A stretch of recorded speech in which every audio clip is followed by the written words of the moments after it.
It was on a summer day in 1925 that Otis T. Carr was busy with his new duties as a package clerk in a large midtown hotel in New York.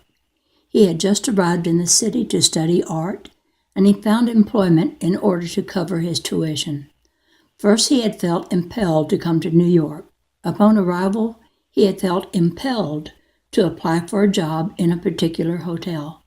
He was put to work at once and was just getting acquainted with his surroundings when Nikola Tesla wound his prophetic way through the subterranean passages of the lower basement and approached the new package clerk. "When you finish your duties here," said Tesla with grave dignity, "go out and buy 4 pounds of unsalted peanuts and bring them to my suite." He handed the lad from Elkins, West Virginia, sufficient money to cover the purchase, plus a generous gratuity. The gratuity was part of the Tesla legend. To him, the laborer was very, very worthy of his hire.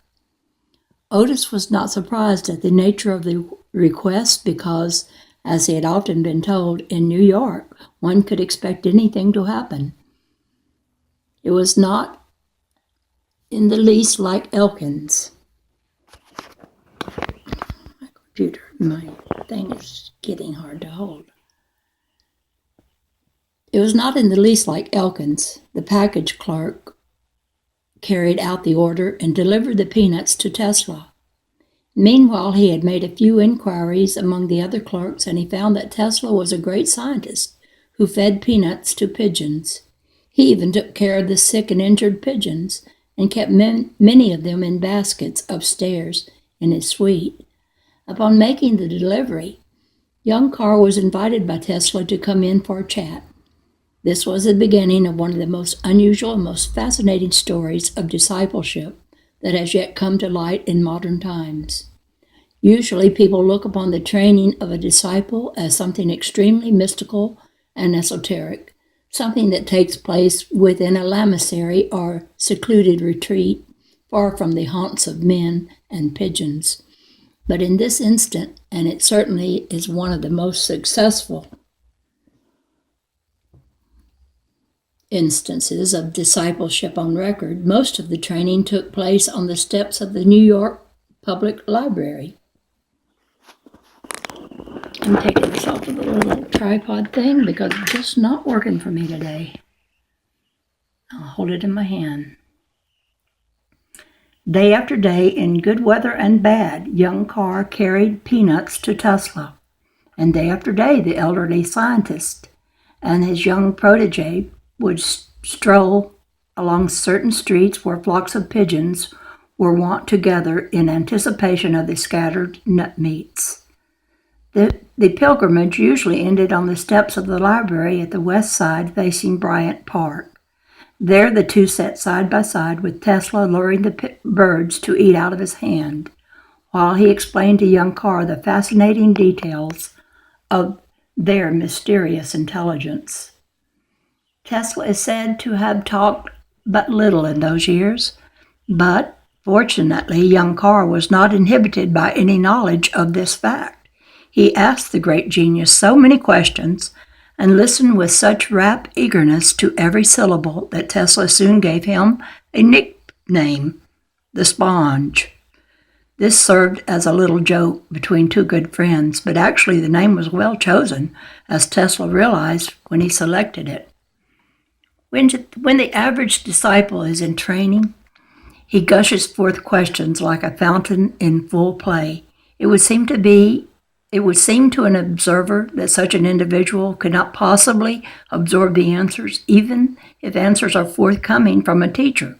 Usually they are not, for the wise teacher merely listens, and from time to time, when he can get a word, he offers certain explanations. However, in a correct esoteric training, it is the God presence of the individual who does the actual teachings, not a guru. The guru may be present at the side of the disciple, but that is merely to provide a certain warmth of companionship. It is often much easier for a student to talk to a teacher than it is to hurl questions at empty space.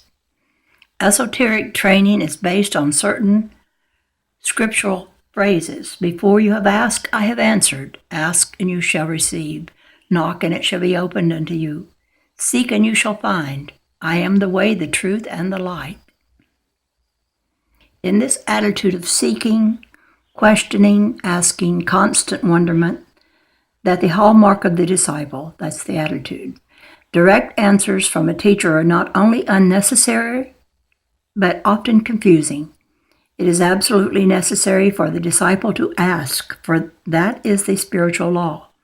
The presence will do the answering when and if necessary. The presence does not pour useless knowledge into the brain of a student.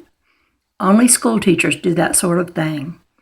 A disciple may ask a question and wait 25 or 50 years for the answer, but when the answer comes, as it surely will, it will flash into the mind at the exact moment that it is needed. Therefore, when Tesla teasingly named young Carr the sponge, he indicated that he knew Carr was storing up knowledge that he would draw upon at any time in the future when he truly needed it. Assuredly, he did not need to understand the workings of the universe in order to sit on the steps of the library with Tesla and toss peanuts to pigeons. Tesla's correct attitude was proved again and again during the 30 years that followed the 3-year period of Carr's training. Carr never saw Tesla again or had further contact with him after the 3rd year. During the 30 subsequent years, Carr spent hours daily in his own little workshop, performing the thousands of experiments that led to final success with the gravity motor and electric propulsion system. There in the workshop, he found that he could at any time dip into the reservoir of his photographic memory and bring forth in total recall every needed thought concerning sine wave or coil winding or other Tesla applications and innovations. Carr had no formal engineering training, nor had he any knowledge of esotericism before meeting Tesla. However, he was so inspired by the Superman that he later steeped himself in philosophies of the East and the West and ranged far and wide in his reading and studying, covering a vast field of knowledge. Like the martyred Bruno, Carr had come to be known as the academic without academia. As he read and studied over the years, he always followed Tesla's example by going straight to the heart and brain of nature for his knowledge. He quickly discovered how to sort the absolutes from the mountains of dialectic shaft in the world's accumulated words and works. He never wasted precious time repeating what was proved. As a result of his great perspective guidance, it is estimated that Carr has advanced scientific achievement at least a century by concrete application of his free energy discoveries. Like Tesla, he harbors no secrets about his inventions. He is more than happy to discuss them with anyone who will listen. Also, like Tesla, he has been unable, thus far, to sell them or even give them away. But that situation will change rapidly for both Carr and Tesla, probably in a matter of weeks now, as St. Germain's new Aquarian program gets into full swing. Always the optimism. I've noticed, you may be wondering that, why is this not so? But they had high hopes back then, and again, we're having high hopes that some of this will come about as quickly as we want. Now, to get back to reading. Carr, philosophically at least, is already allied with Ascended Master St. Germain, inasmuch as St. Germain had his last embodiment as Francis Bacon, at which time he wrote plays and sonnets under the pseudonym of William Shakespeare. Otis Carr has rooted his entire development in a total acceptance of Shakespeare's poetic dictum. There's a divinity that shapes our ends, rough-hewn them how we will. Carr is a man who is characterized by an attitude of constant gratefulness. He is not only grateful to God and to Tesla, but his gratitude extends back to Archimedes and forward to Einstein, for he feels that the application of certain scientific principles down through the ages by countless discoverers and scientists all contributed to his own inventions. This attitude is especially apparent in Carr's speech and writings. He stubbornly sticks to the plural form, we, in his narration of accomplishments. When questioned about this, he spoke of the total principles proved by the great men of history and how each proof had entered into his final concept of the gravity motor, an electrical accumulator. He acknowledged Archimedes, Lever, Cornelius, Constance, Galileo's acceleration, Newton's motions, Faraday's coil, Bacon's prerogatives, Edison's thermonics, Einstein's relativity, Franklin's static, Galvani's electrolysis, and Tesla's understanding of outer space. And the works of craftsmen like Fulton, Ford, and the Wright brothers, whose follies, follicles, and infernal machines would never, it was said, perform the fantasies that are now commonplace. Like Tesla, Carr desires that his inventions serve all humanity, not a privileged few. It is his wish that millions of individuals from all nations will have an opportunity to share the development of the business as it unfolds. Aside from the fact that he is definitely opposed to any monopolistic practices so common in big business, his corporate structure is not unlike that of other successful world producers. The basic design for all his business stationery, brochures, booklets, and so forth is not only interesting and original, but extremely symbolic. His initials, OTC, are arranged so as to form the design of Omega. Surmounting this is the white dove, Tesla's dove, in full graceful flight. Below is a motto which reads, "Peace and plenty through the application of free energy to supply all things to all people." Carr has already met the same resistance from the forces of darkness that plagued Tesla, and as usual, it comes through money channels and threats of economic boycott, this time in relation to newspaper advertising.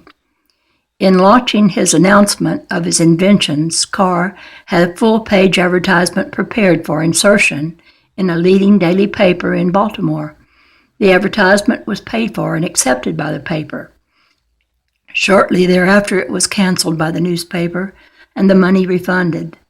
The newspaper had to cancel the advertising at the request of one of their big money spenders who had metered power, not free energy, for sale to the public.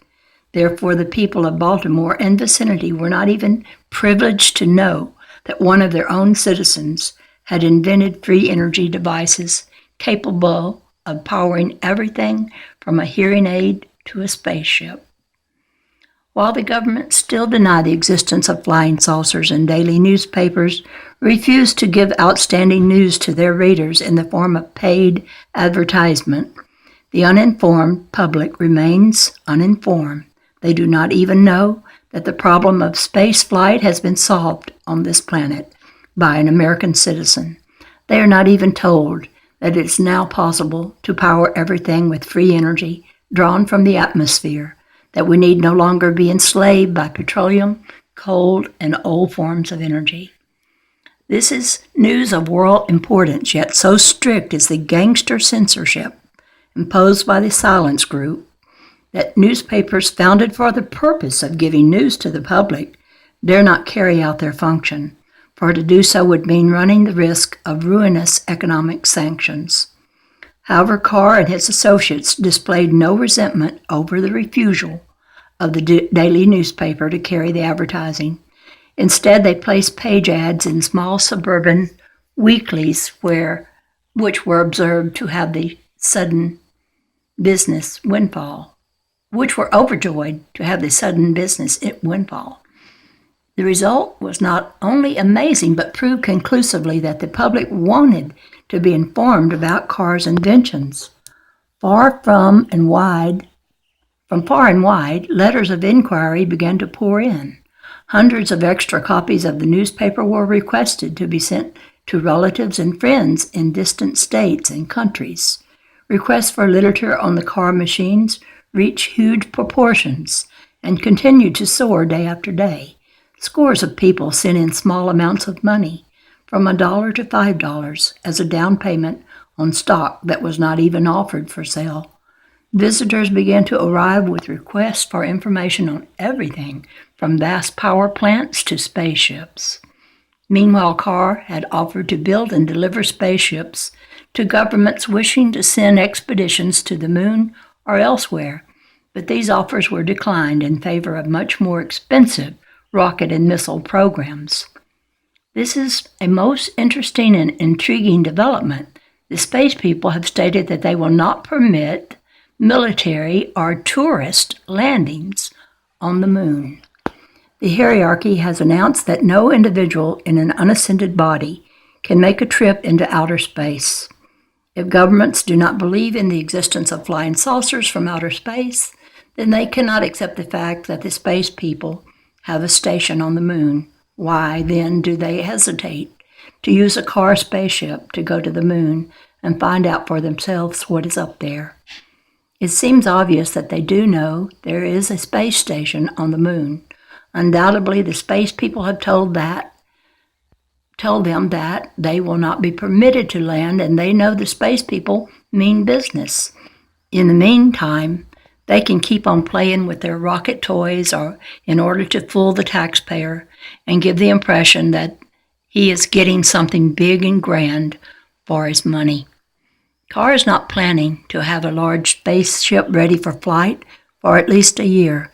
It is quite possible that he could make a trip to the moon and be permitted to land there, inasmuch as he would be testing his own ship. The trip would have no military significance, and he is entirely in accord with the program set up by the space people. Also, by the time he has a ship of sufficient size ready for a voyage into outer space, it might be possible for him to make that trip too, especially if one or more space persons would agree to accompany him. But these conjectures are entirely unique and apply only to Carr. What he can or cannot accomplish has nothing to do with the attitude of governments, which first refused to admit the possibility of spaceships from other planets and then refused to try out a local model. Supposing it is not entirely successful on the trial run, it certainly could not be less successful than many of the rockets and satellites which the government is attempting to launch at the expense of the taxpayer. Furthermore, a rocket leads but to destruction. A spaceship leads to the freedom of the cosmic light waves and opens a vast new universe to the wonderment of man. Since Carr's free energy devices are designed to power anything from a hearing aid to a spaceship, it is clear why his advertising is refused by daily newspapers and why the government refuses to even try a Carr spaceship on the national budget, just for size, at least.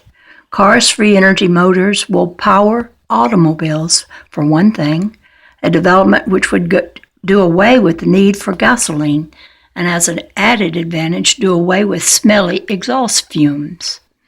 For years, geologists and scientists have been bemoaning the fact that our natural fuels, such as petroleum, will soon be exhausted. They have painted grim word pictures of a shivering, stranded populace hovering over a meager fire of sticks and twigs, and just about to perish for lack of fuel. Yet when Otis T. Carr announces free energy motors, the newspapers hasten to keep the whole thing hush-hush, lest the people find out that they will not have to shiver after all. There is still another reason why the Silence Group, operating through black disciples in the military and commercial business arenas, has decreed that Carr's inventions should be played down. Carr is obviously working on behalf of the forces of light, and he is probably the first man in history who has had the courage to incorporate that theme in his paid newspaper advertising. He is irrevocably against mistreatment of the atom. for well he knows that an atom is God's handiwork and a tiny pulsing life. In the advertisement, he states that his machines are natural machines. They do not produce unlimited energy without fission, they produce unlimited energy without fission, without fusion, and without violence of any kind. They do not smash the atom. They do not split the atom. They do not blast the atom. He reminds his readers that his machines are profoundly simple devices that collect and direct the free and boundless energies of the sun in the same way the sun energies cause the earth to spin and the rivers to flow, the bread to rise and the plants to grow, and the great ocean tides to rise and fall. He states that the accumulator uses the sun's force of electromagnetism by means of natural reproductive chemistry, and that the motor is powered entirely by the sun's immutable pressure energy known as gravity. He sums up not only his method but his philosophy as follows. All energy is atomic. The light from the sun, the pull of gravity, the fission of uranium, the fusion of hydrogen, all that moves or grows or glows everywhere on Earth and throughout the universe, it is all atomic energy. Its ultronic presence is everywhere, being even nature itself, and held in plain view for all the time we know it has yet remained nature's closest secret. So how to borrow of this energy from nature has been quite a problem. When you fight nature, nature always fights back. If we try to share nature's energy by injuring nature, we will only injure ourselves accordingly. Try to change the weather in one place and you get storms or floods or drought in another. Crack or split the atom and you get frightful devastation of poisonous radiation. And while you may blast a dog or a man away into space, you will never safely blast him back again. We know the laws of nature do not change, so why waste the efforts and take the terrible risk? There is only one right way. The right way is the peaceful way, and we have found the way. Carr's architectural plans for a Space Research Institute to be located in Space, Maryland, have been drawn up, and the preliminary constructive activities are underway on a beautiful plot of land of about 70 acres outside Baltimore.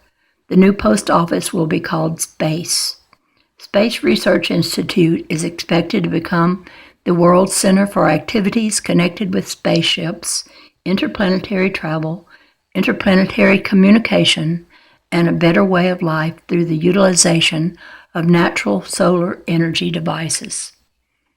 The group of buildings incorporate new design motives which should make them outstanding in architectural beauty. The plans call for a huge domed auditorium.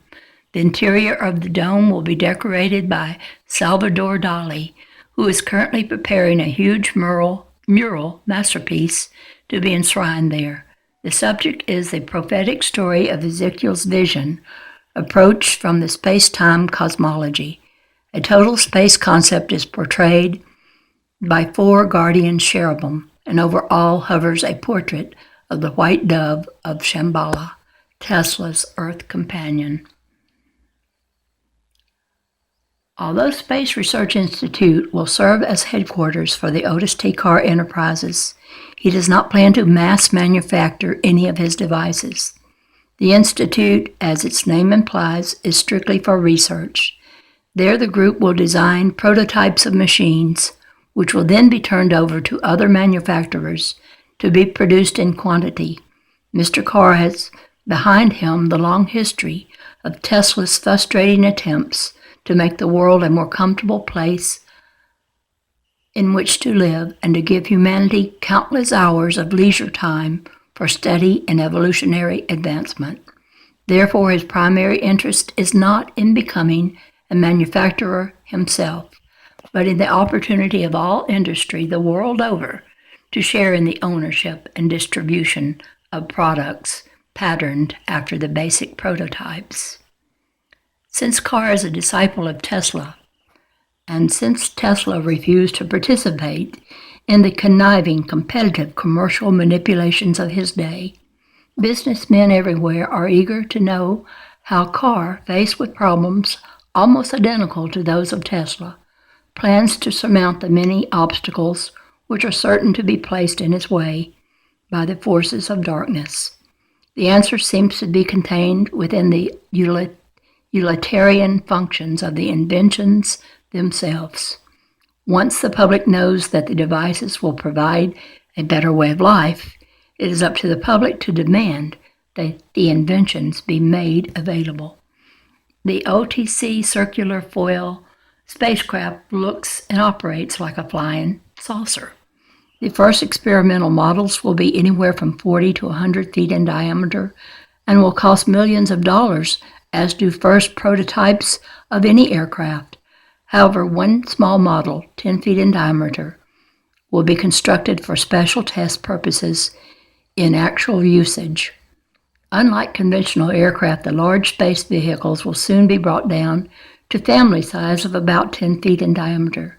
They can be built to sell for less than the cost of a modern automobile and are designed to take a family across town, across the nation, or around the world in absolute comfort and safety, and in a fraction of the time ever before possible. Carr expects to be ready during 1959 to start licensing manufacturers all over the world to mass produce the OTC space vehicles in many sizes and styles for every transportation need. It is Mr. Carr's sincere opinion that the introduction, manufacture, and use of the free energy devices will bring more prosperity to more people in the United States and around the globe than any single invention in the entire history of the world. He realizes that most of the world's problems today have their roots in hunger for more energy than is available. States and nations are already fighting over what is left of ordinary fuels and the available supplies of water to make electricity and irrigate the land, states Mr. Carr. We have had many recent examples of our delicate balance of supply and demand, even in this great country. We've seen the rationing of gasoline and oil. We've seen the lights go dim in the Pacific Northwest. We've seen vast millions of burning deserts, acres barren only to lack of a little irrigation. And now even the oil men are beginning to squeeze the last drop out of every ton of shale. The power hungry is the same the world over, only it is more intense now. The most shocking recent example was the willingness of Egypt to close the Suez Canal and fight the world for a few kilowatts of energy. Free energy devices can change all that is remarkably short space in a remarkably short space of time. Enough electric power and energy in the right place